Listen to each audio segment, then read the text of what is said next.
अस्सलाम वालेकुम दोस्तों, शाहिद खोसो वर्क यूट्यूब चैनल में तव्हां सभिनी दोस्तनि खे पहिरीं प्यार खे दिल वारनि खे सिंधी भाउरनि खे ख़ुशि आमदीद।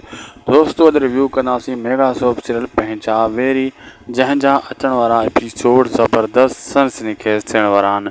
बिल्कुलु दोस्तों, अचण वारे एपिसोडनि में पहिरियों त हाणे तव्हां ॾिठो असद कुरैशी जी जेका एंट्री थी आहे, असद कुरैशी जे अचण सां ड्रामे खे वरी ताक़त मिली वई। हीउ ड्रामो हाणे अञा वधीक व्यूज़ खणंदो ऐं अञा तव्हां दोस्तनि खे वणंदो, छो त चाकर खां पोइ हर को कमेंट करे पियो त मज़ो न आहे, मूसा अचे, फलाणो अचे, ड्रामो में मज़ो न आहे बचो। तंहिंजे करे त ॾिठो तव्हां चाकर जी हुननि एंट्री असद कुरैशी जी एंट्री कराए छॾी दरिया ख़ान जे रूप में। हाणे इहो दरिया ख़ान सभिनी खे अहिड़ो ॾंडो, अहिड़ा टांडा ॾींदो जो हीउ यादि कंदा रावल, मावल, पावल, अकबर ख़ान, सभिनी खे हू सिधो कंदो असद कुरैशी। छो त असद कुरैशी नाले वारो अदाकार आहे, उनजी फैन फॉलोइंग ॾाढी घणी आहे। इन करे अचण वारे एपिसोडनि में हाई लेवल जा सीन उन्हनि जा थींदा। दोस्तों वीडियो पुगो पंहिंजी पुॼाणी ते।